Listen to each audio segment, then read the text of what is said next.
नमस्कार दोस्तों, बालाजी स्टडी अड्डा में आपका स्वागत है। Super TET chapter wise social science के जैसे कि हम आपको वीडियो जो है वो प्रोवाइड करा रहे हैं। इससे पहले हमने देखा था इसी चैप्टर नंबर 14 जिसका नाम है भारतीय संविधान। इसका पार्ट नंबर जो है वो 3 जो कि आपको साइड में आई बटन में वीडियो मिल जाएगा। आज हम देखेंगे इसका पार्ट नंबर 4 और इसके अंतर्गत हम इसके आगे के 20 प्रश्न देखेंगे। चलिए शुरू करते हैं।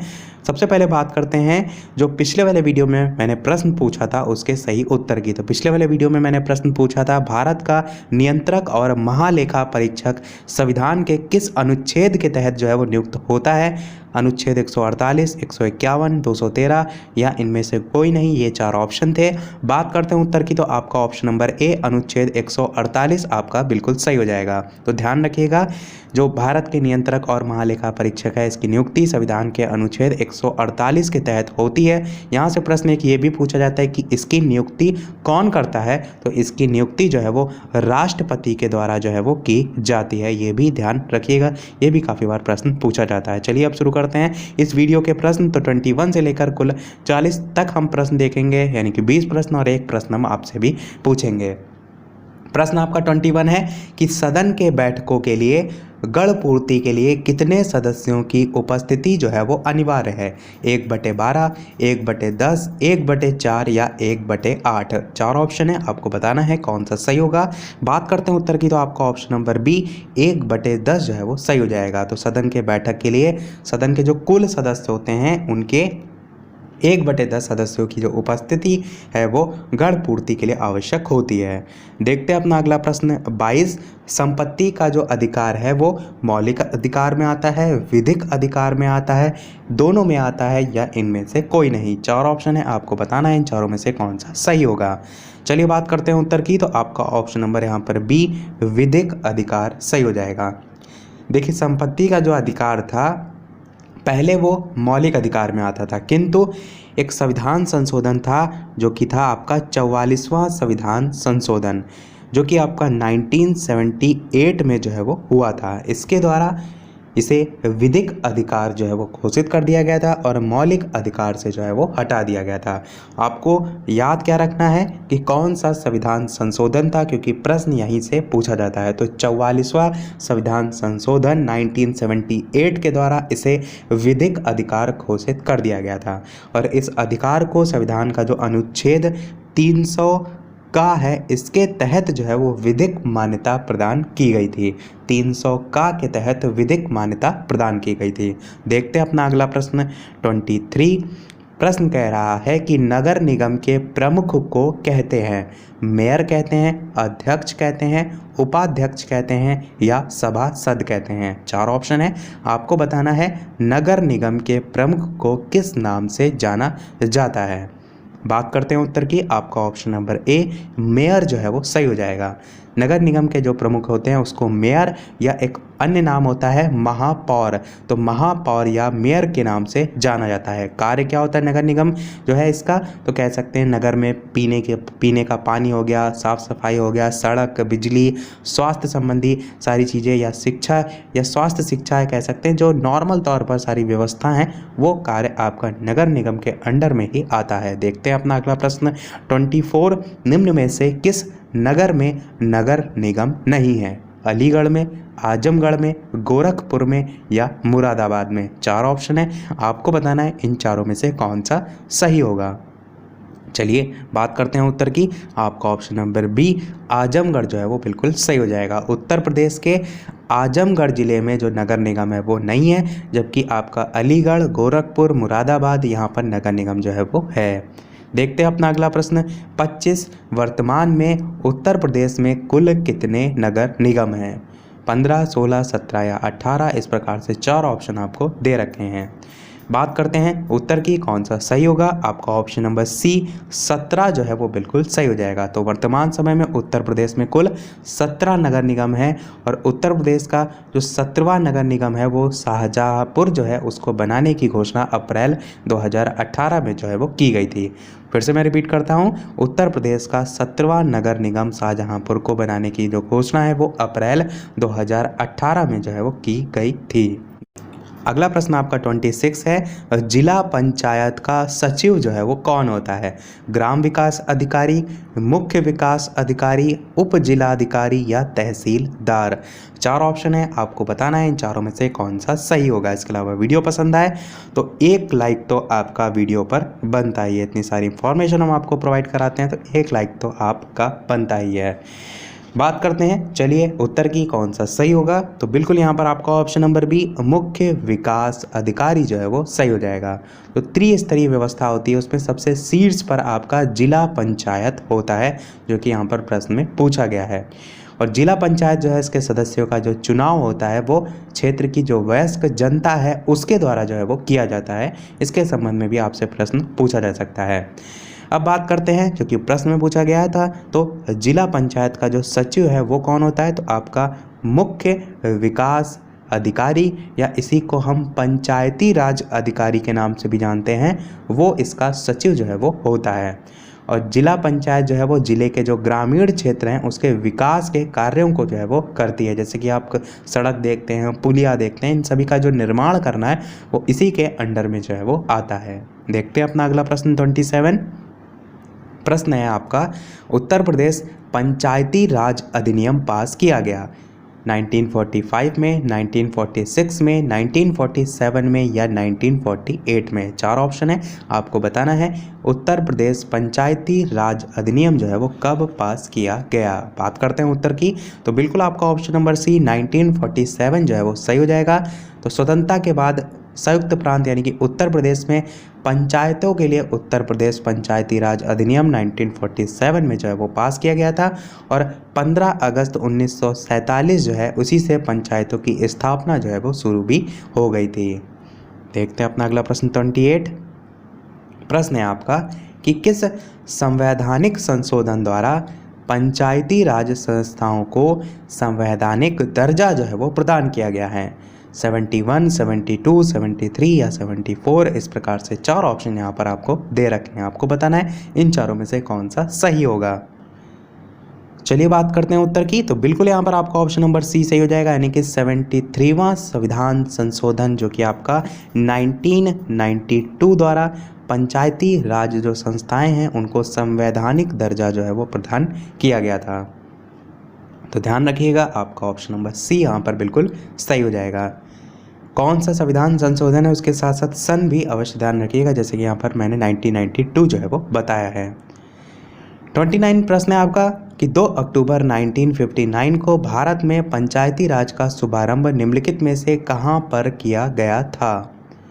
अलीगढ़ जो कि उत्तर प्रदेश में आता है, सीतामढ़ी जो कि बिहार में आता है, पुणे जो कि महाराष्ट्र में आता है, नागौर जो कि राजस्थान में आता है। 4 ऑप्शन है, आपको बताना है इन चारों में से कौन सा सही होगा। चलिए बात करते हैं उत्तर की, तो आपका बिल्कुल option number D Nagaur Rajasthan जो है वो सही हो जाएगा। 2 अक्टूबर 1959 को भारत में जो पंचायती राज का शुभारंभ है वो राजस्थान के नागौर में जो है वो किया गया था। देखते हैं अपना अगला प्रश्न 30वां कि भारत में पंचायती राज की त्रिस्तरीय जो व्यवस्था है, जिसको अभी मैंने ऊपर प्रश्न में भी बताया, इसका अनुमोदन किस समिति के द्वारा किया गया था? बलवंत राय मेहता समिति, अशोक मेहता समिति, हनुमंत राव समिति या GV.K. राज समिति। 4 ऑप्शन है, आपको बताना है कि भारत में पंचायती राज की त्रिस्तरीय व्यवस्था का अनुमोदन किसके द्वारा किया गया। बात करते हैं उत्तर की, आपका ऑप्शन नंबर ए बलवंत राय मेहता समिति बिल्कुल सही हो जाएगा। तो ध्यान रखिएगा भारत में पंचायती राज की त्रिस्तरीय व्यवस्था का अनुमोदन बलवंत राय मेहता समिति 1957 के द्वारा, यानी 1957 में इनके द्वारा जो है वो किया गया था। देखते हैं अपना अगला प्रश्न 31। पंचायत चुनाव के लिए उम्मीदवारों की न्यूनतम आयु सीमा होनी चाहिए?